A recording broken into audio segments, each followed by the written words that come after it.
different whole different set of rules. Just a basic line pilot. Well, it's basically so we never hold $1,000. But nonetheless, we have to have a policy about it. Should we find some government revenue? Manipulate my schedule. There's some trade shows. Then 737 products on there are. Yeah, factor of about 100. 100 times more. Yeah, that's a big one. That's a big one.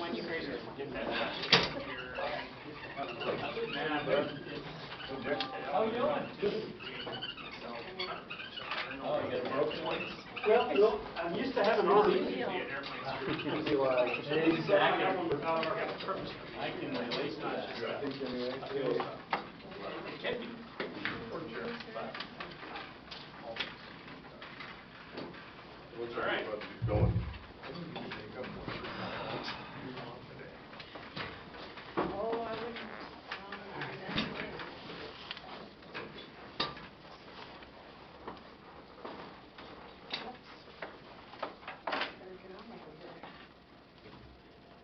Everybody, we're going to reprimand Rod about the heat before we start the meeting. Short sleeves on you. Yeah, nice. Okay.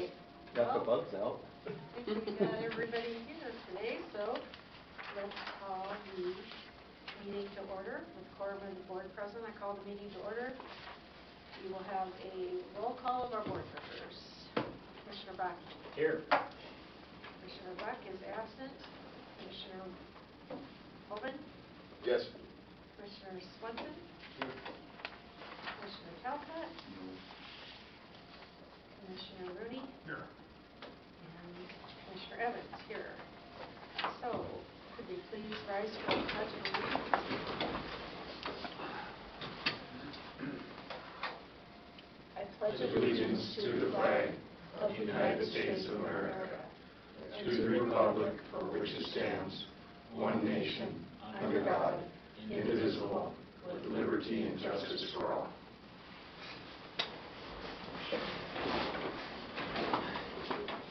And since we have a guest with us today, I would say welcome, and we appreciate participation from you, or the public. If you have comments during the meeting, please stand, state your name and address, and your comments will be heard. Are we taping? Mm-hmm. Oh, we are. Okay. Let's see the usual, or the microphone. It's a different apparatus, and I don't think it's probably going to work, but I'm trying it out today. Okay. All right. Such a pessimist. Realist. Realist. Okay, so first of all, the consent agenda. The consent agenda is made up of routine day-to-day items that require board action but do not appear to have a significant public impact. Items may be pulled from the consent agenda for separate discussion or vote by any board member. This month, the items are A, approval of the board meeting minutes from September 26, 2017. B, the payroll checks totaling $76,411.63.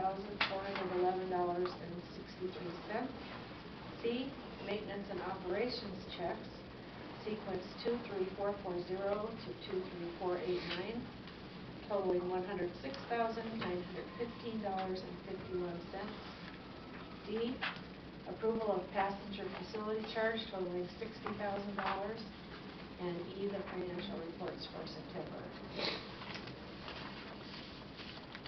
Does anyone have any items they'd like to remove from the consent agenda? Otherwise, looking for a motion. I move that we approve the consent agenda as written. I'll second that. Okay. It's been moved and seconded that we accept the consent agenda as presented. Is there any further comments or questions?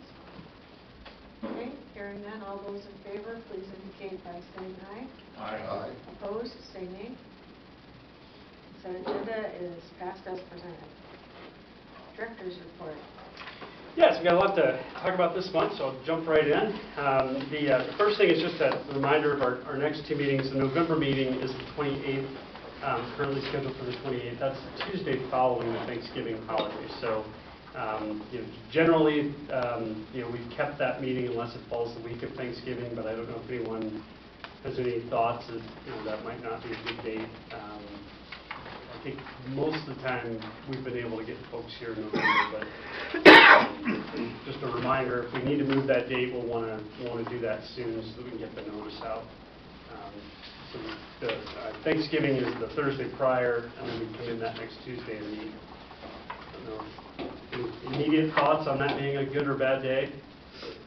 Good for me. That sounds like a forum, so we'll proceed. And then the December meeting, typically we don't have any business items there. We likely won't have any business items this year, but it's scheduled for the 12th of December, and that's our holiday party. And we generally start that around 5 p.m. or 5:30 when we don't have any agenda items. If we would happen to have an agenda item, we generally have a late board meeting that day around 3:30. Right now, I don't think there's anything, unless we, for some reason, can't get the audit completed by the November board meeting. That's happened to us a couple times where the auditors just aren't ready. So we'll assume we're not going to meet in December unless business otherwise dictates that we do. But just a reminder on that date. Then the other thing I was going to let everyone know is we're making a special presentation to the T-bid board in 2 weeks. We have a request in for about $60,000 in marketing to support Chicago and Seattle flight expansion. The last 2 years, the T-bid contributed around $55,000 to both those same routes. With us hoping to expand that Chicago service, we've got another request into them. Unfortunately, they didn't have enough folks that were familiar with it at the last meeting, so they punted it into November. We do have an incentive letter all the way out to United, just kind of indicating that we hope that they'll participate in the marketing dollars, but we're at the time of year where it's imperative that we be having route discussions with United about expanding that route. We really need those tickets to be on sale by Christmas to capitalize on early sales. Last year, June was actually our strongest month for that route, so we want to get those tickets on sale 6 months in advance in order to take advantage of that early booking window. A lot of folks give airfare for Christmas, so we want to get that out there. So we'll find out in the middle of November then whether or not we're going to participate in the marketing side of that route. The SCASD grant has been extended for 1 more year. Because that's a seasonal route, the FAA agreed to allow us to use it for a 3rd year. So we've got the SCASD dollars, we have the local low-cost airfare dollars, the marketing incentive we're still working on piecing together. So we'll be meeting with them. I believe the meeting's the 15th is the date that they were available to meet with us, so still a couple weeks out. We've had some increased hangar interest. If you've been reading the weekly reports, you probably saw we have at least one fairly serious business that's interested in bringing some planes up here and doing business out of a new area down at the Red Horse taxi lanes. Their particular interest is a group Category 3 airplane.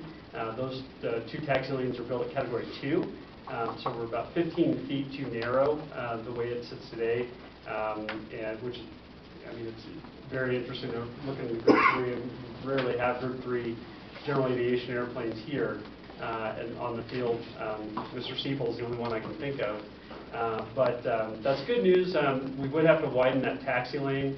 So Rod and I have been talking a little bit about next year's capital program, and there's a chance we may try to reshuffle the capital program to bring some planned expansion down in that area up a couple years into the 2019 project log. And then what we would do is we would probably go ahead and do that expansion to enable the project next spring, and then reimburse ourselves when the 19 grants are available in April of 19. So we would probably be about 9 months, maybe a year out of reserves, waiting for reimbursement from our 2019 grants if we try to move those dollars around to expand the taxi lane. And basically what we'd be doing is adding 15 feet alongside the new Red Horse taxi lane on one side, and then we would expand the other Red Horse taxi lane across the, you're right? Yep. Sorry. We hadn't choked on a cookie there. Heimlich or something.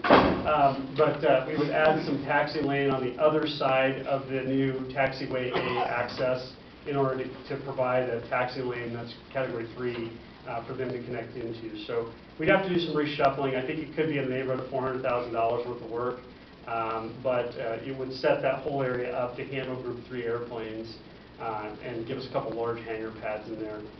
They're looking at a fairly large development if they would come up here. And they're still evaluating whether or not they need that Group 3 capability for what they want to do. It could be that Group 2 is satisfactory, which is what we have now. Group 2 accommodates King Airs, Gulfstreams, Fokkers, I mean, almost the entire GA fleet. Group 3s are, you're into BBJs and Airbuses at that point. I think even the 75 falls in Group 3. So it's a huge plane. But we'd also have to add some, in addition to those 2 expansions, we'd also have to add a strengthening course, probably another 4 inches, maybe 5 inches of asphalt on top of the new Red Horse taxi lane in order to accommodate that kind of weight.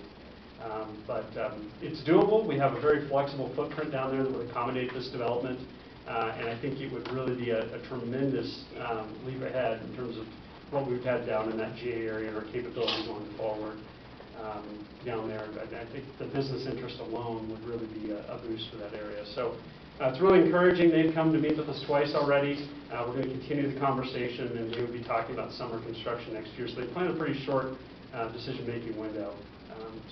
Does that size hangar require foam part? Probably not, because we're probably not going to be doing maintenance in it. We kind of cautioned them on that we have to be careful, what that hangar would be used for.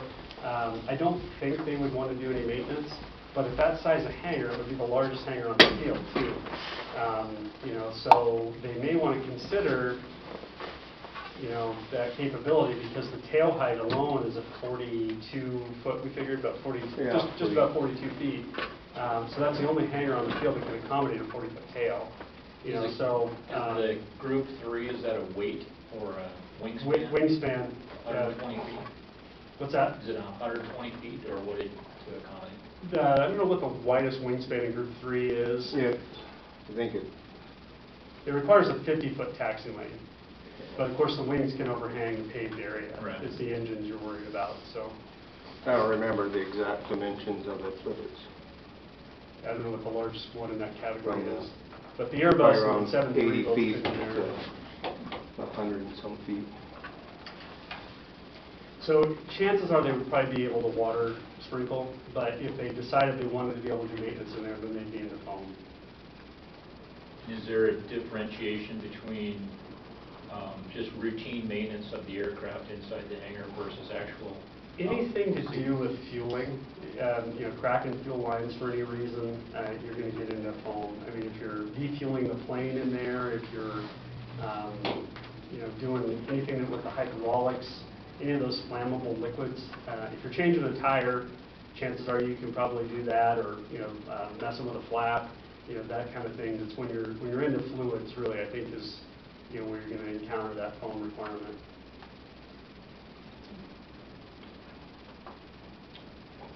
So that's encouraging, and we'll continue those conversations. I'm real hopeful that they'll be interested in doing something next spring. If they end up with Group 2, we might still have to do a little taxiway reconfiguring down there, because the size of the facility they want is larger than what we planned at the 100 by 100s. So we'll probably put them across the taxi lane from that and open up a parcel over there. So we might need a little bit of a taxi lane stub out, but it shouldn't be too dramatic amount of work. Let's see, in our discussions with our auditor, our preliminary discussions with our auditor, they have found a couple of requirements under the new uniform code that we're going to have to adopt policies for. The first is that we won't hold federal dollars necessarily long. It's keep you from playing on the float, with the federal money. And the second is to ensure our costs are eligible before we submit them. I talked to the ADO in Helena and said, I can understand, why this would be important for some grants, but we get reimbursed, so we never hold the government dollars in advance of the project being done, so I'm not sure how applicable it is to us. Nonetheless, we probably have to adopt the policies, so we'll have those on the next couple of board meetings to put in place a couple of new policies. Like I said, they're not real applicable. I mean, we sat down with, in fact, we're doing it next week, sitting down with the FAA and discuss our project specifically so that they know what it is. They're involved in the design process. You know, there's really not a lot of opportunity to interject an uneligible project because they're involved in the planning process throughout. But, you know, it is the government, so we'll adopt policies that may not necessarily apply to us because everyone does. You know, that's probably what we'll have to do in the next couple of meetings. I'm not sure. I've asked Missoula, you know, where they've adopted these policies into, because you know, they don't really fit in. You know, it's kind of a procurement guideline. It's really not. It's a federal requirement. So we're going to see where they, if they have adopted the policies, and if so, where they put them. So next week we'll see the other airports in the state, and there'll be an opportunity to mention to them that these new requirements are out there and see if anyone has already adopted anything into it. How new are they, John? Apparently I just heard from the FAA that they introduced them in 6 states, that the FAA kind of put them out to airports as something that, you know, we should adopt in our code, in our policies. But the uniform code was revised in 2014. But I think it's taken a couple of years for people to realize that that belongs along with the airports because we accept federal grants. Right. And then both the city and the county lands, I think, have now been fixed. We got the county's property deeded back to us over the summer, and then in the last month we got the city property deeded over to us. The deed's been filed now, and everything appears to be done. So rest assured that now we own the land we're supposed to own as far as we know. So is it leased back now? Not yet. Well, yeah, the lease, yes. It's leased back to the city, but the other property we're hoping to get leased isn't done yet. Where we are on that right now is this week, the Swansons are working to resolve the right-of-way issue. There's a hearing, I guess, at some point this week to try and settle that piece of DOT right-of-way that was apparently given to the Swanson estate many years ago. And if they can get that settled, then we've kind of got, I think, most of what we need to piece together all the parties and try to get the deal together. I saw the county planner last week, and I mentioned to him that we might want to give a road back to the county. Depending on how this all works out, we discussed buying a piece of the right-of-way behind the 911 center in the Hertz building. That piece of right-of-way would connect to the new entry road that the city is responsible for and provide access to the Hertz building, the 911 building on the back of it, and 3 different Swanson properties in there. The ownership's different between the 2 siblings, and then they jointly own one. So there's 3 different parcels back in there. And then on top of that, the Skyline has been sold, which is actually the largest parcel back in there, has been sold to another party. So there's about 5 or 6 different parties back there that would have access off of that right-of-way if we close Airport Avenue B. So we need to, and they're all in the county with the exception of the 911 center.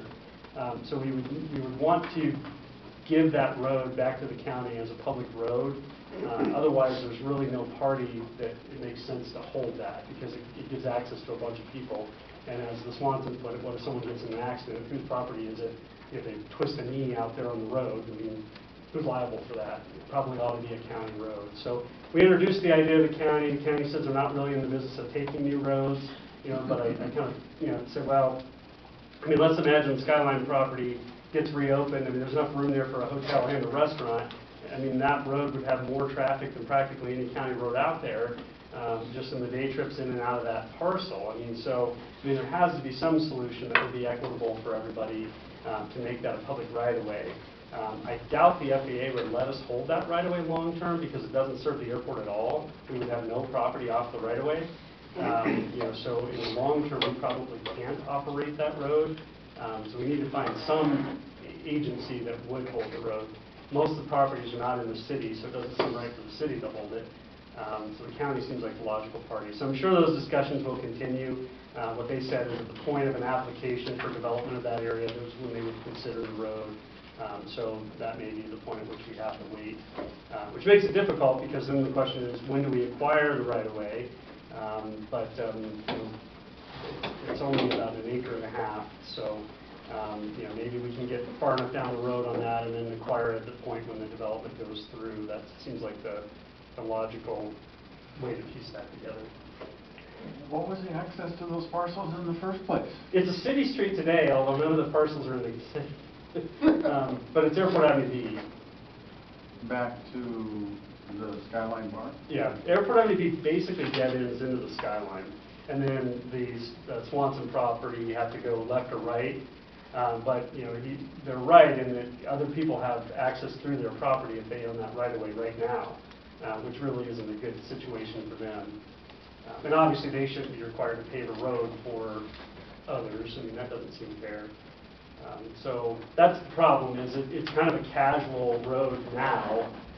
They thought the DOT owned it, the DOT thought they owned it, so it's been in dispute for, gosh, 15, 16 years. And so if the Swansons have agreed to own it, if it'll resolve the estate. So that's kind of where they are right now. It's a little bit of a mess, but for us to close Airport Avenue B, we would have to provide some other access to that area, and the logical way to do that would be on that highway corridor. And that's all I have on the director's report. Oh, I was going to ask Rod to give a quick update on construction. Okay, so our main project, of course, was the Alpha 4, Bravo 4 connector to the Charlie taxiway, and that's nearly complete.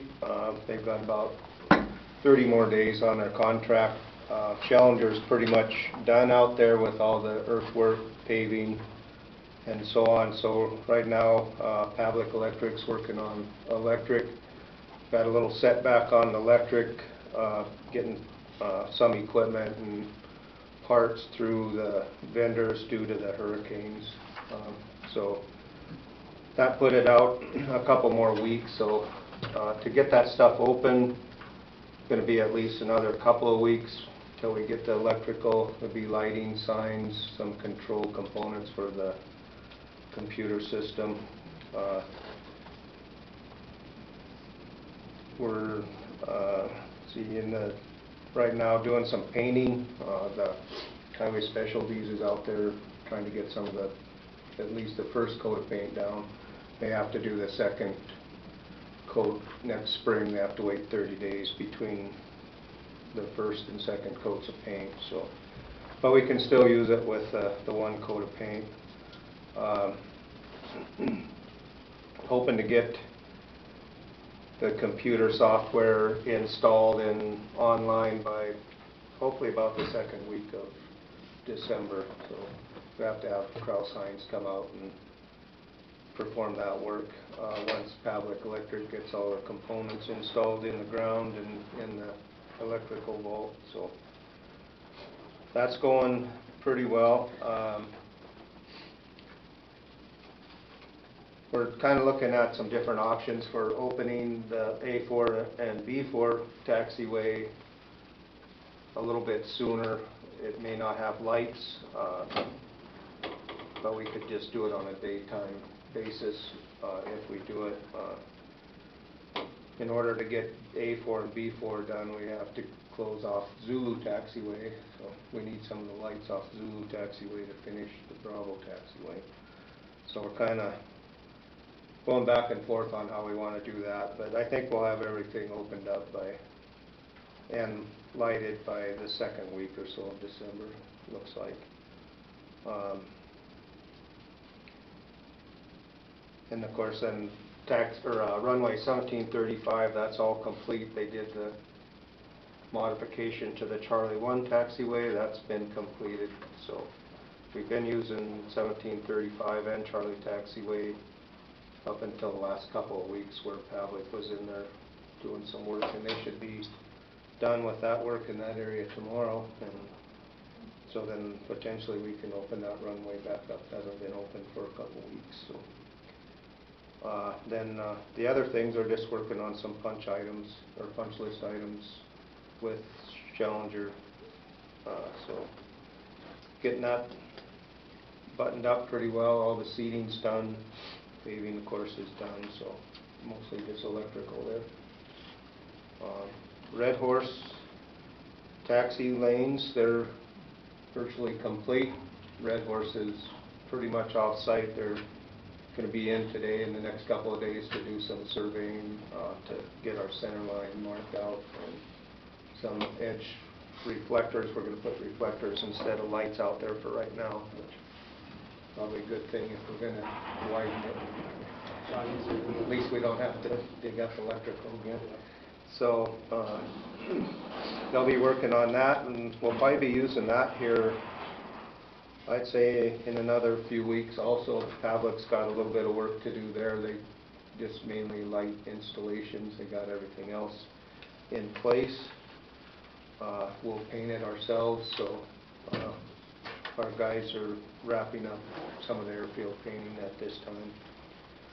But schedule-wise, they're on the main project with Challenger. We're 72 days into that out of roughly a 138-day project, so still got quite a few days there, and only a couple of minor change orders, and we should be, looks like maybe saving about $365,000 on that job, just due to some excavation that didn't need to go as deep, and then without the depth we didn't need as much sub-base, so we're saving on that.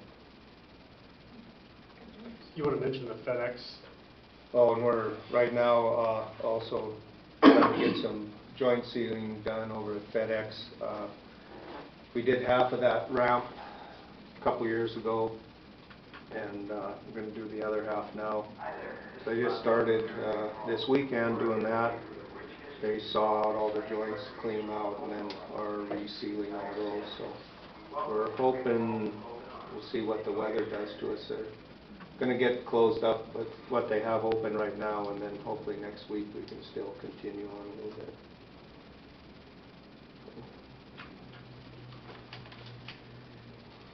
All right, I think that's...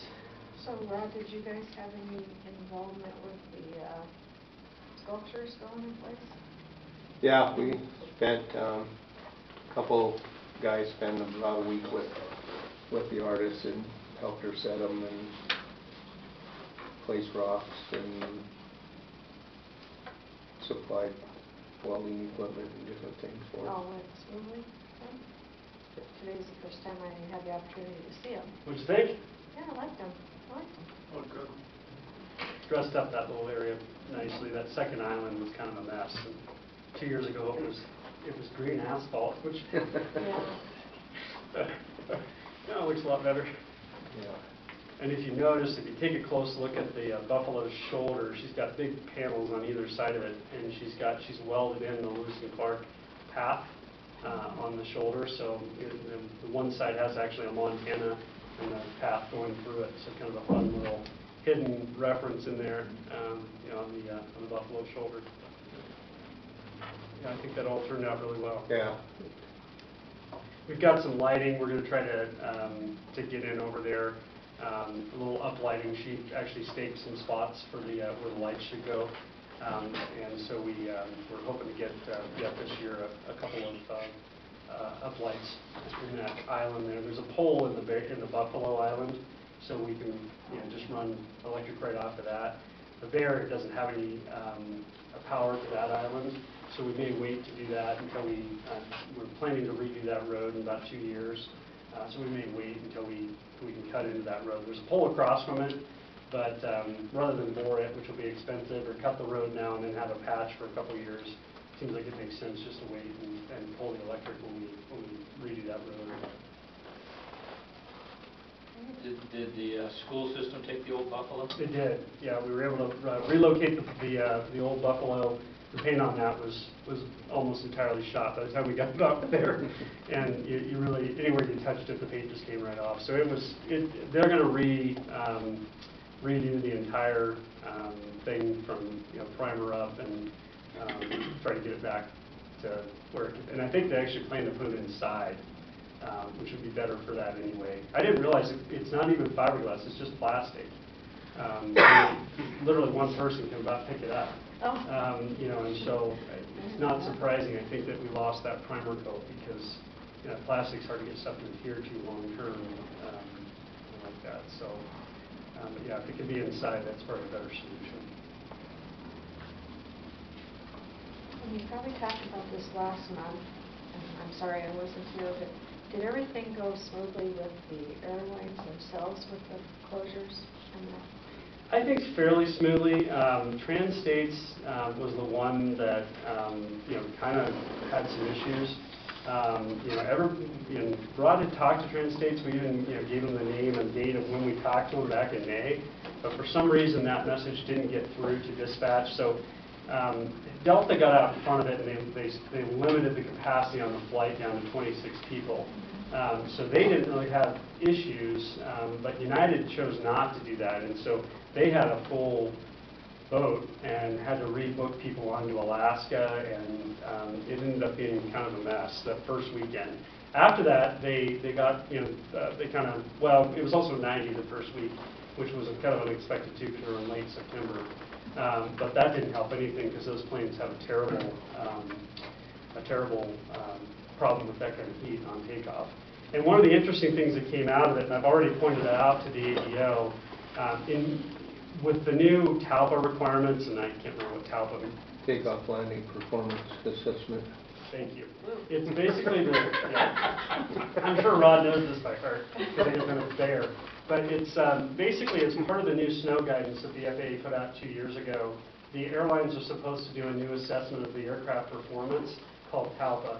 And one of the things that came out, that supposedly they spent a lot of time with the aircraft manufacturers determining, you know, what impediments there are to aircraft performance. And wet performance was one of the things that came out of that the wet performance of the plane is hindered because the velocity is hypothetically slower. You know, and so the problem with it is, in years past, when you had a runway closure, you would typically go to the airline and ask for a bigger plane because it has more thrust, it could use a shorter runway. With the TALPA requirements, now the braking requirement is more of an impediment than the takeoff on a short runway because they're worried about the size of the plane and how much, you know, mass it's trying to stop, and basically they all have the same number of wheels, and the heavier the plane is on those number of wheels, the harder it is to stop. So what was interesting out of those discussions is that instead of seeing the plane size go up in order to take advantage of the more thrust, we actually saw the airplane size go down in order to stop faster on that short runway. The problem with that is now the runway is almost too short to stop a larger plane, and when it's hot, it's too short for a small plane to take off. So you've got these new intersecting lines where the performance of the plane in the old days used to dictate a larger plane, now it's going to dictate a smaller plane because of the wet stopping. So I'm not sure the FAA has planned on that as a criteria in sizing their runway or, you know, in considering aircraft performance on a runway. And so we pointed out to them that they've made this problem, you know, of stopping, you know, that needs to be considered in the runway length when you set the runway length for a new runway. So it's going to be interesting because it's brand new and there aren't many runways built in a year, but we saw it in republishing the runway lengths that we have. We saw a change in performance. So going forward, we're going to have to really kind of talk that through with FAA about what it means. Honestly, with grooved runways today, the runway may be wet, but there's not real standing water. You know, so I'm not sure how much of a real impediment it is for a surface to be wet when you're trying to stop the plane. I think we need to, as an industry, have that conversation again and find out if it's a real thing that we should be